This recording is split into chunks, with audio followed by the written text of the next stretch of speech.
আসসালামু আলাইকুম বন্ধুরা, কেমন আছো তোমরা সবাই? এই যে নতুন একটা ভিডিও নিয়ে তোমাদের সামনে হাজির হলাম। বন্ধুরা, প্রথমেই তোমাদের একটা রিকোয়েস্ট করে নিই, আমার ভিডিওটা দেখে লাইক দিও। এই যে আমি আজকে বানাবো চাল কুমড়োর ভর্তা। চাল কুমড়োর ভর্তা বানানোর জন্য আমি চাল কুমড়োটাকে কেটে নিচ্ছি। এই যে চাল কুমড়োটাকে আমি ছিলে নিচ্ছি, তারপর বড় বড় পিস করে আমি এটাকে কেটে নেব। এই যে বড় বড় পিস করে আমি কেটে নিচ্ছি এটাকে। তারপরে এটা ধুয়ে সিদ্ধ বসিয়ে দেবো পানি দিয়ে। এই যে আমি পানি দিয়ে সিদ্ধ বসিয়ে দেবো এখন। এই যে আমি সিদ্ধ বসিয়ে দিচ্ছি পানি দিয়ে। চাল কুমড়োটাকে আমি সিদ্ধ করে নেব। এই যে ঢেকে দিলাম। এরপরে আমি এর সাথে আমার লাগবে চিংড়ি মাছ। চিংড়ি মাছটাকে আমি ধুয়ে রেখেছিলাম, এখন এটা পাটায় বেটে নেব। যেমন ধরে এটাকে আমি পাটায় বেটে নিচ্ছি। ভালো করে বেটে নিতে হবে যাতে খোসাটা ভালোভাবে মিহি হয়ে যায়।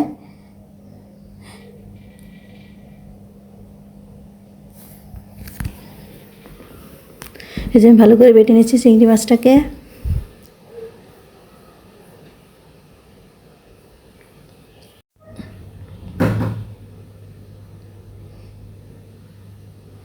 চিংড়ি মাছটা যে বাটা হয়ে গেছে, এখন আমি এটাকে তুলে রাখবো। তারপরে পেঁয়াজ, রসুন আর কাঁচামরিচটাকেও আমি বেটে নেব। যে পেঁয়াজ, রসুন, কাঁচামরিচটাকে আমি বেটে নিচ্ছি। ভালো করে মিহি করে বাটতে হবে। আর এদিকে আমার চাল কুমড়ো সিদ্ধ হয়ে আসছে প্রায়।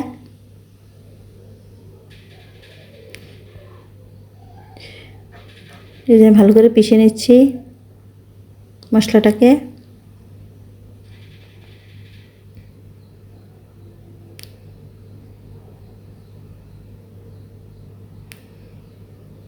এই যেমন মশলাটা বাটা প্রায় হয়ে আসছে, এখন আমি এটাকে উঠিয়ে নিলাম।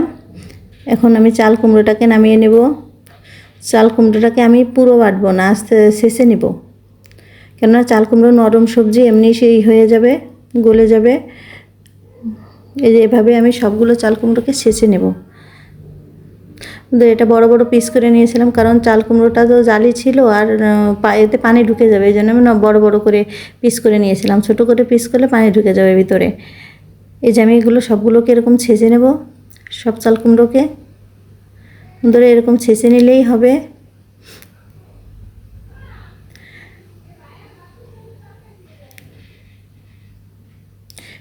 এই যে আমি একইভাবে সবগুলো চাল কুমড়োকে ছেঁচে নিয়েছি। এখন আমি বেটে রাখা মশলাটাকে দিয়ে দেবো তেলে। তেল দিয়েছি কড়াইয়ে, এখন বেটে রাখা মশলাটাকে দিয়ে দিচ্ছি। এটাকে ভালো করে কষিয়ে নেব। এর ভিতর আমি দিয়ে দেব জিরে গুঁড়ো, মরিচ, হালকা মরিচের গুঁড়ো দেবো, একটু হলুদ গুঁড়ো দেবো, লবণ দেবো। লবণ দিয়ে ভালো করে কষিয়ে নেব এগুলোকে। জিরে গুঁড়ো দিয়ে দিলাম, হালকা একটু মরিচের গুঁড়া দেব।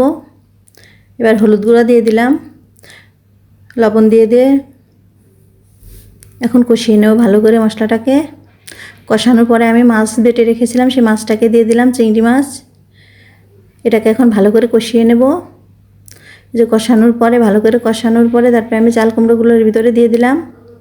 এখন ভালো করে নেড়ে পানিটা শুকিয়ে নেব। এই যে বন্ধুরা, আমি ভালো করে নেড়ে এখন পানিটাকে শুকিয়ে নিচ্ছি। বন্ধুরা, আমার ভিডিও যদি তোমাদের কাছে ভালো লাগে, লাইক, কমেন্ট, সাবস্ক্রাইব করো, আমার পাশে থেকো। এই যে আমার চাল কুমড়ো ভর্তাটা হয়ে গেছে, এখন আমি নামিয়ে নেব। বন্ধুরা, খেতে খুবই মজা হয়েছিল। এই যে আমার ভর্তাটা এখন রেডি।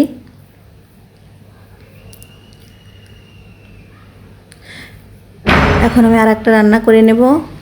আমি এখন কই মাছ ভুনা করব। কই মাছ ভুনা করার জন্য কই মাছগুলো আমি ভালোভাবে কেটে ধুয়ে নিয়েছি, কেচে নিয়েছি। এখন আমি আদা, রসুন, পেঁয়াজ বাটা একসাথে দিয়ে দিলাম।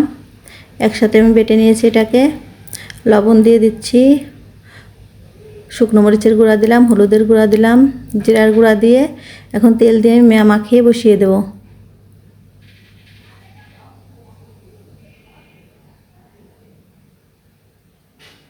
এই যে বন্ধুরা, ভালো করে মেখে পানি দিয়ে এখন বসিয়ে দেব। এখন আমি ঢেকে রান্না করব এটাকে।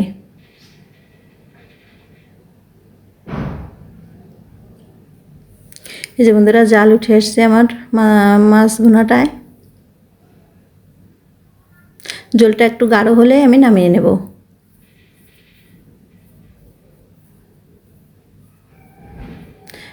এই যে বন্ধুরা ঝোলটা গাঢ় হয়ে আসছে, এখন আমি নামিয়ে নেব। এই যে আমি নামিয়ে নিচ্ছি মাছটাকে।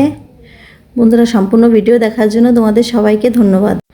বন্ধুরা এভাবে তোমরা বাসায় কই মাছটা ভুনা করে খেতে পারো, খুবই ইয়ামি হয়।